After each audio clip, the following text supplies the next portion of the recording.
खुलुमबाय आंनि मिडिया लोगोफोर नोंथांमोनखौ जोङो हाग्रामा ब्रिजनि गुदियाव आइ दैमा बिमानि साखाथियाव जोङो फैगौ 18 जानुवारिनिफ्राय 28 जानुवारिसिम जोङो मोनसे मागो दमासि फेस्टिभेल मोनसे खुंनो नागिरदों आरो बे हाबाफारिखौ बानजायदों जोंनिनो आइ रिभार बेंक डेभेलपमेन्ट कमिटिनि बेन्दोङाव जागोन आरो बे फेस्टिभेला जोङो नैबे फेस्टिभेलखौ खालामनायनि थांखियानो जाहैबाय जोंनि बर'ल' नङा बर'जों लोगोसे जेसेबां इन्डिजिनियास आसामनि जेसेबां नर्थ इस्टनि इन्डिजिनियास मानसि दं बिथांमोना मिथिंगाजों लोब्बा लाखिनानै माखासे फोरबो फालियो बै फोरबोआव बे मागो दमासियाबो गोलैफायो थ' नैबे मागो दमासिखौ जोङो माने सरजाबनानै जोङो लोब्बा लाखिनानै जोङो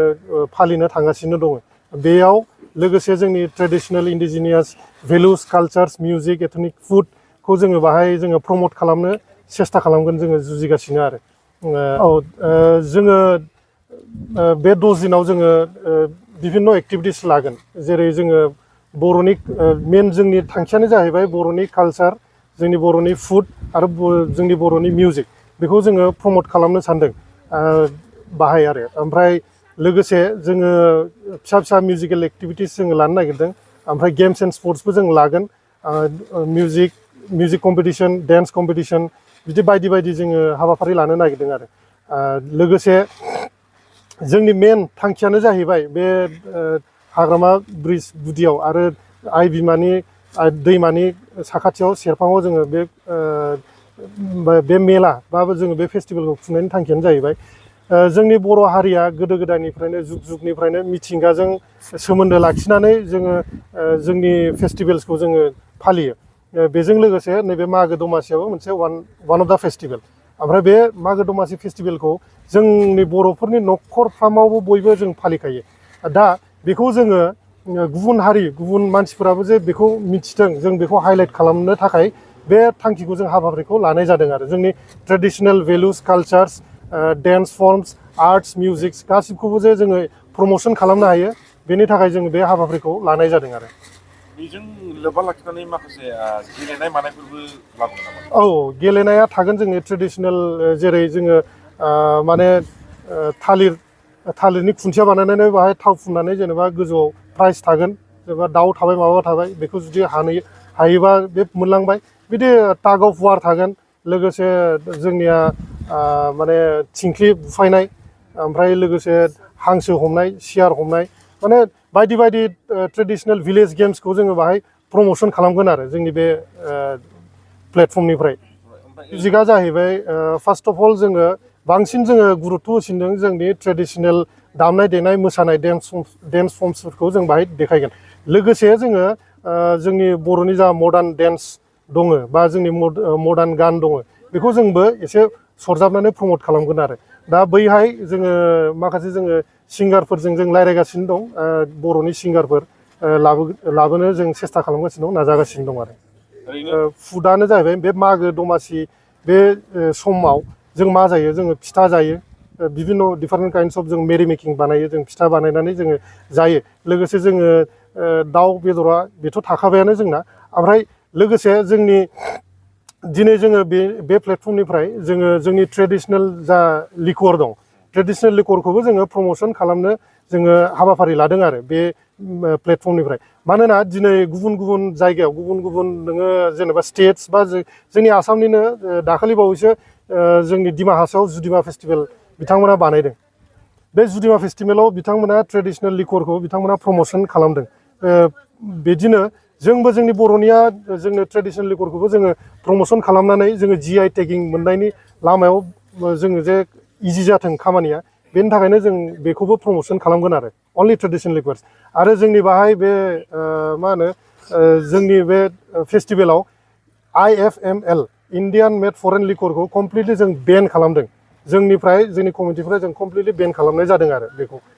जों स्ट्रिक्ट मेजार्स लागोन बिनि सायाव सोरबाफोर जुदि बेखौ इउज खालामोबा बा सोरबाफोर बेखौ जुदि फानोबा जों स्ट्रिक्ट मेजार्स लागोन आरो बाहेरनि लोंग्रा जिनिसखौ जोङो टटेलि बेन खालामगोन आरो लोगोसे जोङो डिफारेन्ट काइन्डस अफ साब कमिटिस जों बानायदों जेनेबा सेनिटारि एन्ड वेस्ट मेनेजमेन्ट बानायदों इरिगेसन दैनि माने जोङो साब कमिटिस बानायदों ओमफ्राय जोंनि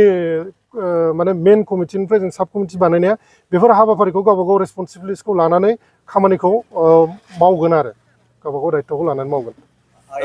मागो दमासि फेस्टिभेलाव रायजो राजाखौ मा खावलाय? औ आं बे ओनसोलनि बे चिरां डिस्ट्रिक्ट बा गुबुन डिस्ट्रिक्टनिफ्रायबो आङो गासिबो रायजो राजाखौ लैहोर लैहोर फैनानै बे मागो दमासि फेस्टिभेलाव बाहागो लानानै जेनेबा जोंनि ट्रेडिसनेल भेलुस कालचार्सखौ बिथांमोननि गथ' गथाया जे फैनानै मिथिथों सोलोंलांनो हागोन आं मिजिंथिबाय आरो लोगोसे एन्जय खालामनोबो हागोन। दा मिथिंगायारि समा बिराद मोजां दा बे आइ दैमा सेरफां साखाथियाव माने समायना एकदम जायगा आरो बेयाव फैनानै टाइम स्पेन्ड खालामनो हागोन। लोगोसे खाथियावनो पिकनिक स्पटबो दङ। पिकनिक स्पटआव बिथांमोना फैनानै पिकनिक जाफैनो हागोन आरो बेखौनो आं खावलायहरबाय लैहोर लैहोर फैनानै बाहागो लाफैनो थाखाय। बे मागोनि फेस्टिभेलखौ खुंनानै जों मोनसे मेसेज होनो हायो जे जोङो जाबाय डिस्टिंक्ट हारि, distinct culture, distinct language, distinct गासिबो जोंना दंजोबो। ओमफ्राय बे जिनिसखौ जोङो वर्ल्ड लेभेलाव बा नेसनेल लेभेलाव जों प्रम'सन खालामनो हायो। बेखौ जों प्रम'सन खालामबा जोंनि हारिया माने गेवलांसिन जागोन, गुवारसिन जागोन आरो ओमफ्राय बेजों लोगोसे साखाथिनि खाथि खालानि मानसिफोरा जे जोंनि